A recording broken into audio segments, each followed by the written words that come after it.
So there's a castle law that the opposition conservative party of Canada is proposing. Your home is your castle. So let's go watch this. Fortunately, that is not the case. You know, our purpose as conservatives is to bring back a country where hard work gets you a beautiful house on a safe street under our proud flag. That when you come home and put the key in the door and you turn it, you're filled with peace, knowing that you can leave all of the day's troubles behind. That your biggest problem will be how you get the kids to eat all of their dinner, finish their homework, and get to bed on time. I confess that we fail on the last one regularly in the Poillievre household, but these are the kinds of problems that we all want to have. Unfortunately, there are bigger problems that people face after 10 years of disastrous Liberal government that has driven costs, crime, immigration, and employment through the roof. People worry. They worry that they can't afford a home in the first place, that if they do have a home, they can't afford to put food on the table because of high Liberal taxes and inflation. They worry about losing their jobs because of Liberal taxes and temporary foreign worker programs that take jobs away from Canadians. They worry that even if they have a job, a home, and food on the table, that they're not safe in their homes. They worry that their car might be gone from the driveway when they wake up in the morning. Or worse, they worry that they might be awoken at 2 a.m. to the sound of breaking glass and and feet pounding on their living room floor as an invader storms in to steal the family's goods or worse, harm the family itself. They worry when they've seen the Toronto police say that it is necessary to leave your keys at the front door to make it easier for criminals to safely steal your car. And they worry when they think about what they might do to protect their family if an intruder ever entered. What do you do if you've got a small child down the hallway and you hear that ominous sound of a home invasion? The answer for any parent is we would do anything necessary to protect our children. But unfortunately, people who've done that have faced the brunt of the law. The system treats, after 10 years of Liberals, the system treats victims like criminals and criminals like victims. Back in 2019, 3 masked intruders, one armed with a sawed-off shotgun, broke into a residence in Collingwood. Cameron Gardner and his girlfriend were tied up. When they finally freed themselves, they struggled with the intruders. The attacker's gun went off twice, striking 2 of the attackers. One escaped. Now, when Cameron saw the police arrive, he was relieved until he found out that they were going to put him in handcuffs. He'd fought for his life. He was courageous. And this is the price he paid. He was in jail for 6 months. He was in a legal process for over 2 years, spending an ungodly fortune on lawyers. And then there's Ali Mian. In February of 2023, the Milton residence and licensed firearms owner awoke to find five intruders who were masked and armed. They came in, broke into his house, carrying weapons, zip ties, and harmed his mother. After using his legal firearm to shoot one of the intruders, he was able to fight them off. But he was arrested. By the way, one of the intruders had a 9mm handgun. And yet, the law went after this innocent man trying to defend his home. He had to post $130,000 in bail for defending his family. After 5 months of hell, the second-degree murder charge was finally dropped by the Crown because they realized there was no reasonable chance of conviction. But it is outrageous that this man had to live through that hell when he should have been focused on recovering from the trauma of fighting off a dangerous criminal. And that is why conservatives are standing here today based on the principle that your home is your castle. We're calling on the government to introduce and immediately pass the Stand on Guard law, failing which one of our party's MPs will put forward such a bill. It will amend Section 34.2 of the Criminal Code, which right now says that you can defend yourself based on 9 very complicated and vague conditions. Now look, if you're defending your house, you don't have time to think through 9 different conditions. You have one condition: to protect yourself and your kids. And it is wrong for the law, for the police, and for judges to apply a complicated, indecipherable legal doctrine against you when you were only doing what is right. Our amendment instead will change Section 34.2 of the Criminal Code to say that the use of force, including lethal force, is presumed reasonable against an individual who unlawfully enters a house and poses a threat to the safety of anyone inside.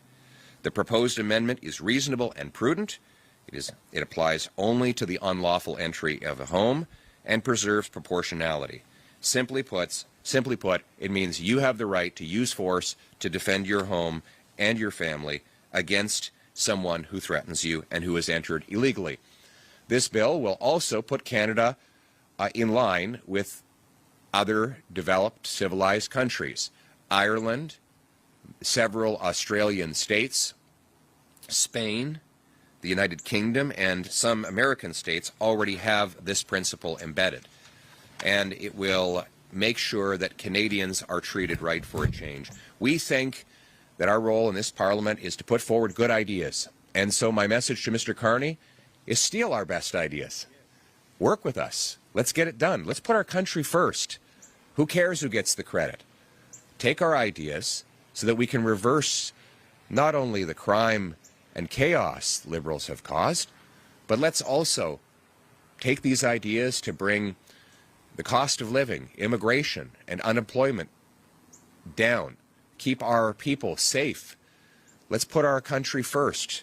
Let's once again work together, all of us, from all parties, to make this a country where everyone who works hard gets a beautiful house in a safe street with good food on the table, united under our proud Canadian flag.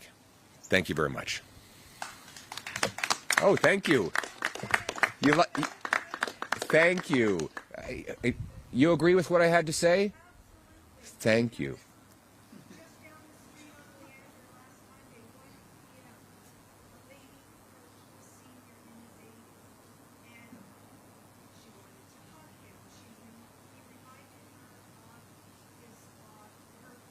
Right.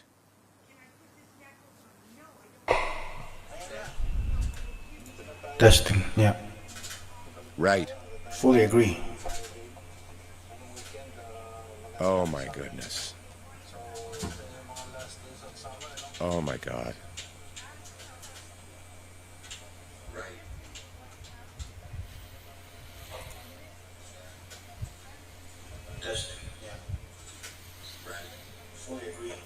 That's a very powerful story. I don't know if you heard it, but this wonderful lady was just telling me that a man was approached by a lady who pretended to be friendly and then went to steal his wedding ring off of his finger. He'd just lost his wife the year earlier. And did he get his ring back? So he's never got the ring back. So here's this man, it's the precious meaning of a wedding ring stolen from him after he already lost his wife. But this is the kind of thing that's happening on our streets. And this is why we have a duty to work together to stop the crime wave and to restore safety. And I hope they find that criminal. And it was a woman who did it to him? Well, she should be locked up. They should lock her up and throw away the key.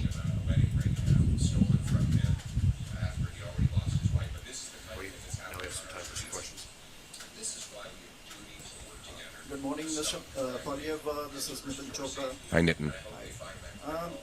What are your plans for the judicial reforms?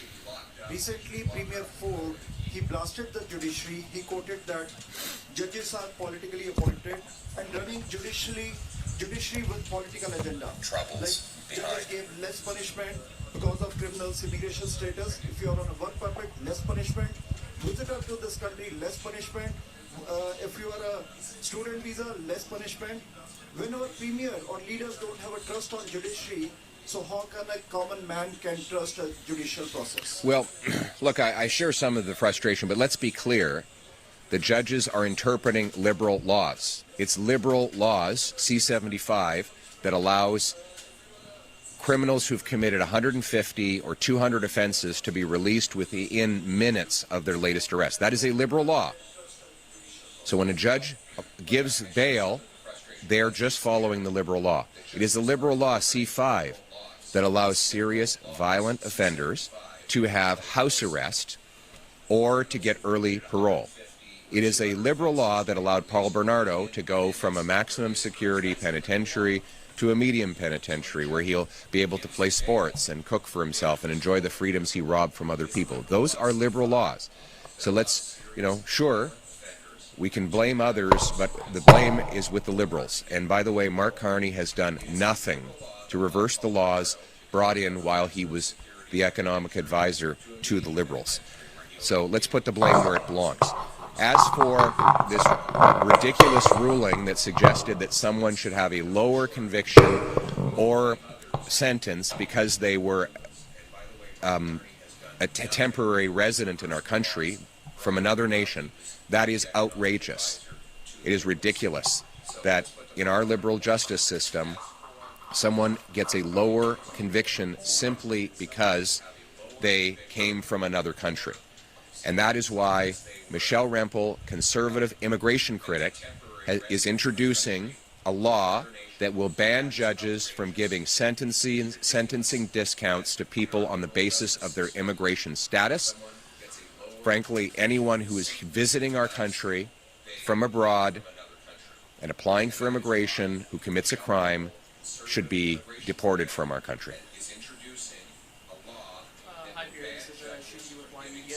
My question is regarding trade. I wanted to know, we've seen what's going on between Canada and U.S. I wanted to know, what would you have done differently as Prime Minister, and would you have been able to achieve a deal by now? Well, the first thing I would have done differently is I wouldn't have broken my promise to Canadians. Mark Carney promised elbows up before the election. He's been elbows down since. He promised a deal by July 21st. He secured no deal. He said he could, quote unquote, handle Donald Trump and negotiate a win. Yet since Mark Carney became Prime Minister, tariffs have doubled on Canadian industries. Regrettably, Mr. Carney's weakness has now encouraged the Chinese government to come after us with higher tariffs on our farmers and fish harvesters. So he has failed on the single biggest promise. Let's remember, Mark Carney said, forgive all of the liberal disasters on housing, immigration, crime, taxes, debt, all for one promise, that he would put elbows up and win a deal with the U.S. That was his single promise. He has broken that promise. His weakness abroad is sadly costing Canadians at home. I would have negotiated from a position of strength. I would have passed immediately a Sovereignty Act, which would rapidly build up our pipelines, ports, LNG plants, nuclear plants to get markets outside of North America. I would have unleashed home building to bring a sector that is trade-proof, because most of the materials, all of the labor and land, are right here in Canada. And I would have gone to our American friends and said, here's the deal that we offer. We will massively build up our military, secure our borders, stop the fentanyl and the drugs.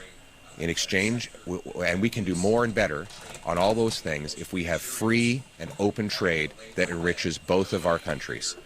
But I would never have done what Carney did, which is make a bunch of chest-pounding threats and then back down from every single one of them. He has made concession after concession and gotten nothing in return. I should conclude by saying to Mr. Carney, work with us. We're happy to work with Mr. Carney and the Liberals That your biggest to problem? get a fair deal with the United States. Let's put party aside and let's stand up for Canada first. Merci beaucoup. Ce que j'aurais fait différemment, j'aurais pas fait briser les promesses. Monsieur Carney a promis Will be how you get the kids to des eat all of their coudes dinner, finish their élevés, homework, and get to bed. mais ces coudes sont disparus.